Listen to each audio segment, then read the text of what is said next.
Hey guys, we've got a lot to talk about with UFOs today, so get in here. This is Jack with Cosmic Road to talk about UFOs and the paranormal. Please hit like and subscribe and let me know what you guys think in the comments below. Yeah, I'm doing it a little differently today, coming at you from Georgia, the country of Georgia, and I'm having a little trouble with my audio. It seems okay when I'm in OBS, when I'm just screen grabbing it, but when I go into the editing program DaVinci, it gets weird. So maybe the audio will be a little better today. We'll see if I can do it without any edits. So here we go, guys. Here we go. All right. First up for you, we got Lou Elizondo telling Ross Coulthard and Bryce Zabel that he is now cleared to talk about UFO crash retrievals when he wasn't before. Somehow it's okay to talk about now. This is so weird, guys. This is so weird.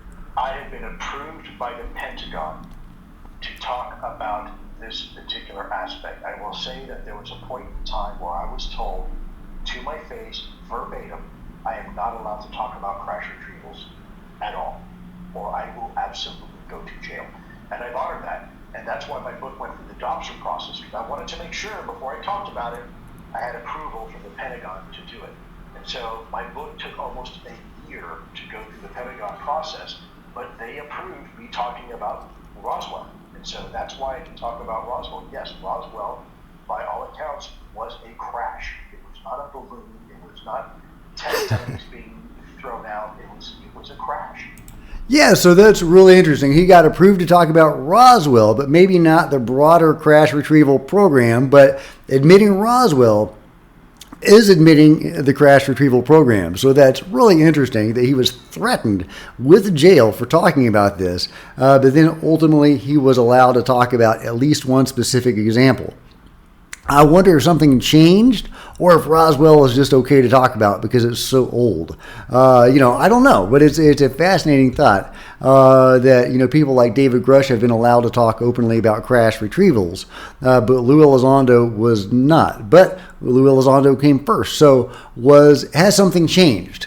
There's some sort of UFO disclosure or transparency agenda, and they are aiding people like Lou and David getting this information out, but it's just a little bit at a time. Something like that. I don't know, guys, but let me know your thoughts about that in the comments below.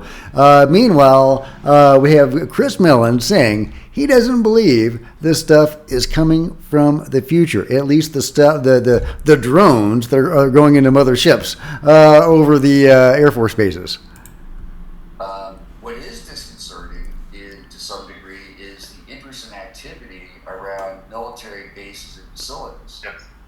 And some people think that UAP are humans from the future coming back to look at us for some reason. And my response to that is, if you were a human from the future, why would you want to come back and go to W-72 to watch hang out in a cloud to watch some jets and Navy fighters pass by? I do that all day, every day, day after day. Really? So, we do have a legitimate concern there, why there's so much interest and activity in our military operations and activities, and we'd be foolish to just ignore that. We can't ignore that. Yeah, we can't ignore it, and he's got a great point. If this stuff is coming from the future, as some people believe, why are they spying on our military? Why are they spying on our nukes? They already know what our nukes are going to do. They already know what our military is going to do if they're from the future. So clearly, those elements are not from the future, or at least it doesn't seem like it. If you can make a compelling case for that, let me know in the comments below. But I think he's got a great point, judging by the activity we're seeing, at least in those cases, not from the future. Could some of this other stuff be from the future? Absolutely. I think that time travel may well play a part in all of this. I hate time travel. Time travel sucks. You can't understand anything with time travel. A doesn't cause B. Z can cause A. It's so stupid. I hate time travel. but the technology that these craft seem to display and that many experiencers report on, going outside of known reality into other dimensions, into places where there is no time, or at least where time is very different. If they can go outside of time as we know it, they can probably travel in time. And indeed, some experiencers like Dolly Saffron have reported on instances like that. So yeah, really, really interesting stuff to consider. Meanwhile, Whitley Strieber, who is one of these people who have been taken outside of space and time as we know it, or at least into what he calls a deeper level of reality, says that he actually talked to Tim Taylor, Tyler D from American Cosmic. Although in this podcast they don't use his name. Danny Jones says don't use I want to say Travis Taylor, Tim Taylor's name because otherwise he will get shadow banned, which has probably already happened to me. So let's listen to what Whitley has to say about meeting with Tim Taylor. What do you make of him? I don't want to go there except to say that he's very sincere. Very sincere. Very sincere, and I'm not sure he knows whether or not he's telling the truth. You don't think he knows whether he's telling the truth? I think a lot of them don't. I think a lot of them are unintentional disinformation agents. Yeah. I think the visitors are heavily involved in all of those people, and they are controlling what they say. I don't think their minds are their own. You have to be very disciplined, and you have to know, you have to experience telepathy consciously in order to not fall victim to it. And it's very easy for these people to be parroting something the visitors are wanting them to say. Whitley goes on to say that he thinks that he himself has learned how to resist this, but he acknowledges that may be influence from the beings as well, and that he may have fallen victim to this as well. But could Tim Taylor and other people like him, people that are in the know, at these high levels with this high access in the control group or adjacent to the control group, whatever, could they be under the sway of the phenomenon? I think that's totally possible. These beings definitely seem to have the ability to influence people's minds, so it's totally possible. It's a scary thought, though, if people are running around, parroting what the beings want them to say. My mind goes to somebody like Stephen Greer, who has nothing but good things to say about the phenomenon. And hey, I'm a pro-phenomenon guy. My experiences with the phenomenon and the greater phenomenon, that's mostly my experiences, have been very positive. So I'm, well disposed to the phenomenon. I don't mean to spread fear about it, but you can't ignore some of the negative aspects to it, which, people like Stephen Greer do. Why? Is that because he has been influenced in some way? Possibly. Possible. But hey, just speculation. Let me know what you think in the comments below. Meanwhile, let me make sure that I'm actually recording. Am I still recording? Okay, I'm still recording. All right, because I'm trying not to do any cuts to give you the best quality audio if that's possible. All right, Michelangelo says, high resolution of non-human UFOs. Sarah Gam says yes, from Matt Ford's The Good Trouble Show, one of the best shows out there. He interviews this nice lady, Sarah Gam. She worked for NGA, a National Geospatial Intelligence Agency, also Office of the Director of National Intelligence. ODNI worked with a UAP task force, currently a nuclear campaign analyst for the SAIC. And she's a psychic medium, no less. Love it. Love it.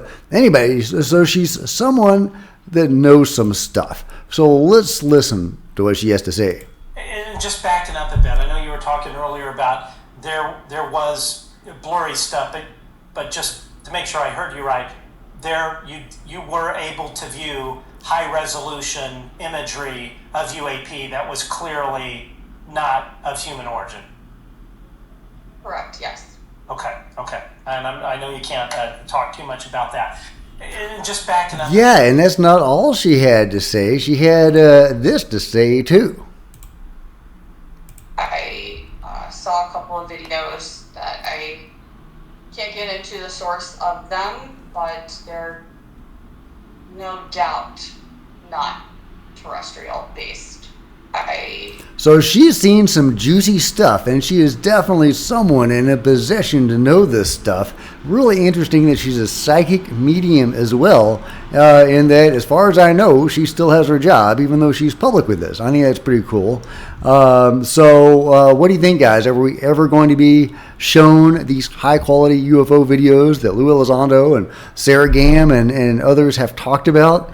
They're allowing people to talk about UFO crash retrievals now. I mean, I guess it's not totally out of the question. What do you guys think? When will that happen? It's got to happen at some point, right? Meanwhile, John Greenwald is saying, this is a joke, right? This post from Richard Doty has to be a joke because Richard Doty says, disclosure is coming. 6 former U.S. intelligence officers have been invited to Washington, D.C. to speak with a select group of U.S. senators. I am one of those former officers. Richard Doty going to D.C. to spread real information, fake information, I don't know. But I know that John Stewart, friend of the channel, is a friend of Richard Doty, and Richard Doty has actually helped him in his research, which I know is going to turn a lot of people off. But he's not the one that validated a lot of the information about the alien interview. So I think the alien interview is legit. I think the Lockheed Martin firefight is legit.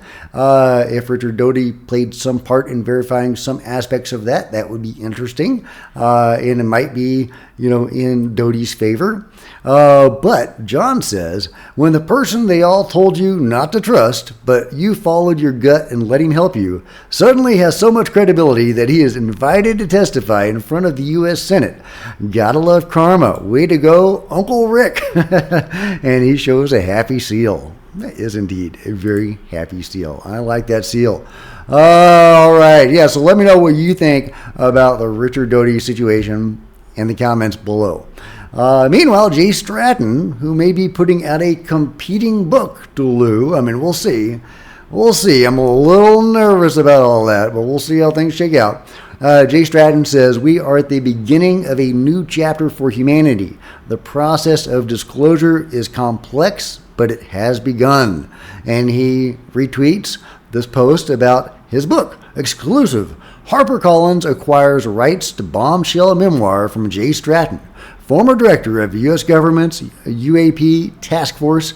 Deadline.com, and it's coming out. Well, we'll see when it comes out. Lou's book took a year to go through Dobster. It'll be interesting to see how quickly Jay Stratton's book goes through Dobster. Is it going to take a year? Is he not as worried about that? Because Lou was saying, well, he allowed it to take a year because he didn't want to get, thrown in jail or whatever. But it seemed like that may have been optional. Maybe there was maybe you could have gone faster. I don't know. But either way, we are going to find out at some point what Jay Stratton has to say and see how his information lines up or doesn't line up with Lou Elizondo. And that is going to be really interesting to watch unfold. A little nerve-wracking. I don't like the idea of toxicity in the UFO community. We've got too much of that, and we have 2 paragons of UFO disclosure, Jay Stratton and Lou Elizondo, butting heads like that. That would be unfortunate, I think. But I would be very interested, nonetheless, in Jay Stratton's information. He's probably got some stuff to say, and I can't wait to see what that is. So let me know what you think in the comments below. Yeah, speaking of the alien interview, I thought this was really interesting. From Mark K., despite the alien interview being a point of great contention, there is a recent YouTube comment from Nuri that had me greatly intrigued. I spent my career, this Nuri says, as a trauma nurse, and while I have no idea what it would be like to care for an alien, in the scene where he's struggling, it definitely looked like he's genuinely gulping for air and distressed. You can see the neck retracting with definable movements of the skin, showing the prominence of the left sternal head, pursing of the lips with frown movements of the facial muscles during portions of the respiratory distress. The neck placement and size wasn't human either, among a lot of other things. If this was a puppet, it's the best I've ever seen, but I genuinely don't think it is, and I'm the biggest skeptic of things like this. And it goes on. I think the alien interview video that Jon Stewart has made more well known and more well respected is very likely legit. I think it's an amazing video. It's a very sad video. That being, goes into distress, and Jon says that the word is that it died shortly after that video was taken. But that is, I think, a genuine video of an alien, or at least a non-human being, at Area 51, held in some sort of captivity or something. A very, very important video that I, for my satisfaction, has been authenticated. But yeah. All right. Meanwhile, a viewer of the channel, William Kasmark, sent me this, and he gives this long description of what we're seeing. But it's a UFO. It's a UFO video. So let's check it out. Hopefully, my big head won't be blocking the whole thing. I know. Okay, actually, I take that back because I'm doing it differently now. Instead of being in the left corner, I'm just all over the place now. Now the UFO is going to be smaller than my head. Actually, there's like 1, 2, 3, 4. There's 5 UFOs. 5 UFOs, guys. I don't know if you can see that because the image is a little smaller than it usually is. But look how they're moving around. If you can see that, those are not bugs. Those are not birds. Those are interesting objects. Are those dragon UFOs? Are they orbs? Are they more nuts and boltsy? Are they something else? What are they doing? They're just kind of swimming around in the sky. I think that is an amazing and really, really fascinating video. What are those things doing?